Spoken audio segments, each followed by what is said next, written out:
इनको तो आप जानते ही होंगे। इनका टैलेंट इंडिया में ही नहीं पूरे वर्ल्ड में फेमस है। क्या? कौन सा टैलेंट? ये देखो। Oh, not bad. It's my talent. इनकी नेटवर्थ है 74 करोड़। अच्छा, इनको तो जानते ही होंगे, जो कि फेमस है इसके लिए। नेटवर्थ 50 करोड़। ये डेली एक ब्लॉग डालते हैं, हर दूसरे दिन एक नई कंट्रोवर्सी करते हैं, हिंदू की माला जपते हैं। लेकिन रुको, कमेंट करने से पहले पूरा वीडियो देख लो, फिर अपना ओपिनियन देना। ये दो ही नहीं, मैं आपको इतने नाम बता सकता हूँ जिन्हें दुनिया छोड़ो आप और मैं छपरी या डम समझते हैं, पर इनकी नेटवर्थ इतनी है कि इनके जूते की कीमत में 80,000 के शूज है, 80,000 के, तेरा घर जाएगा इसमें।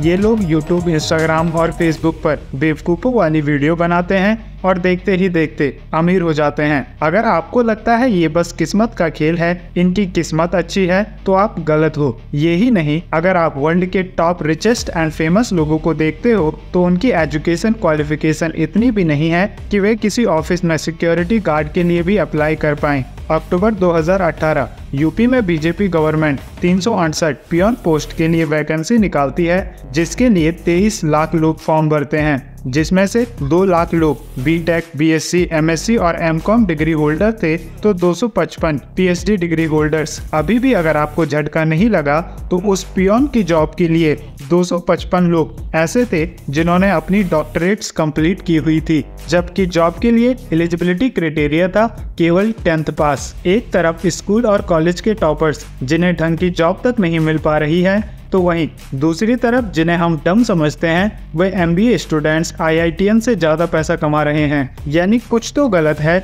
जिनको हम बेवकूफ़ समझते हैं वे करोड़ों में खेल रहे हैं, और जिन्होंने पूरी जिंदगी पढ़ाई में निकाल दी, स्कूल कॉलेज में मेहनत की, उनको एक ढंग की जॉब तक नहीं मिल पा रही है। जिसके पीछे का एक सबसे बड़ा रीज़न है हमारा एजुकेशन सिस्टम।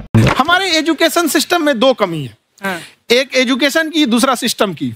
मैं मानता हूँ स्कूल एजुकेशन इम्पॉर्टेंट है, लेकिन स्कूल हमें सब कुछ नहीं सिखाता है। जिंदगी में काम आने वाली इम्पॉर्टेंट चीज़ें हमें स्कूल में नहीं सिखाई जाती हैं। मान लो आपके पास 10,000 रुपये हैं और आपको उन 10,000 रुपये से बिजनेस करके या उन्हें इन्वेस्ट करके 15,000, 20,000 करना है, तो क्या हमें स्कूल में ये सिखाया जाता है? जो कि एक्चुअली में आपको लाइफ में काम आएगा। जब आप जॉब करोगे, खुद का बिजनेस करोगे, आपके पास पैसा होगा, उस पैसे को किस प्रकार से इन्वेस्ट करना है, किस तरीके से रिस्क मैनेजमेंट करना है, क्या ये चीजें आपको स्कूल में सिखाई जाती हैं? तो इसका आंसर है नहीं। Bill Gates, Steve jobs, mark Zuckerberg, Elon Musk, इनमें से किसी ने भी अपनी फॉर्मल एजुकेशन कंप्लीट नहीं की है, पर ये सब के सब बिलियनियर्स हैं। और इन सब में एक कॉमन चीज है, वो है इनकी बिजनेस एंड फाइनेंशियल नॉलेज, जो कि बहुत इम्पॉर्टेंट है एक अच्छी लाइफ जीने के लिए। लेकिन स्कूल कॉलेज में इसके बारे में कुछ भी नहीं सिखाया जाता है। स्कूल हमें मैथ, बायोलॉजी, हिस्ट्री, जियोग्राफी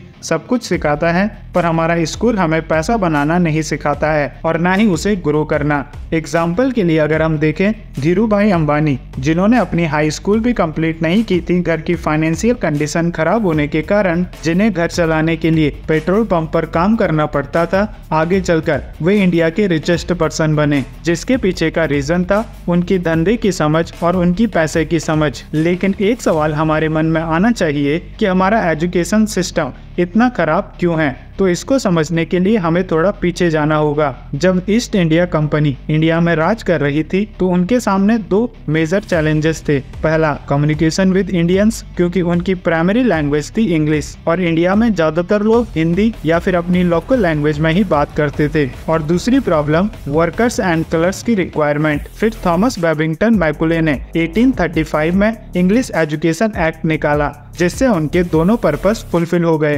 पहला, उनको बंदे चाहिए थे जो चुपचाप डेस्क पर बैठकर घंटों काम करे और उनसे कोई सवाल न पूछे। दूसरा, कम्युनिकेशन इन इंग्लिश। इंग्लिश दुनिया में सबसे ज्यादा बोली जाने वाली लैंग्वेज नहीं है, फिर भी इंडिया में इंग्लिश एक क्लास बन गया है। बाकी डेवलप्ड कंट्रीज लाइक रसिया, जापान, चाइना, अगर आप इन देशों की बात करो तो वहाँ इंग्लिश को लेकर इतना ऑब्सेशन नहीं है जितना कि इंडिया में है। इंडिया में कम्युनिकेशन का मतलब ही है इंग्लिश। इंग्लिश नहीं तो आपकी सारी नॉलेज गोबर। जबकि इंग्लिश ना आने का मतलब है आपको कोई दूसरी लैंग्वेज आती है। लेकिन इतनी इम्पोर्टेंट चीज एजुकेशन सिस्टम, जिस पर पूरे देश का फ्यूचर डिपेंड करता है, वो इतने सालों में भी चेंज नहीं किया गया।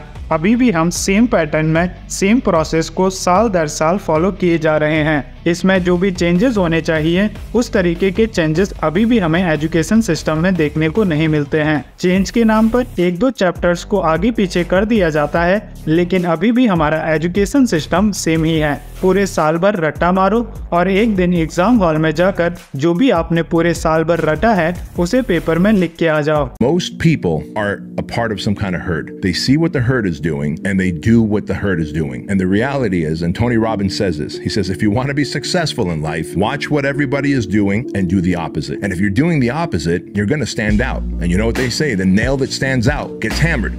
I'd rather get hammered for having big dreams, because all the hammering does is forge me into a stronger human being.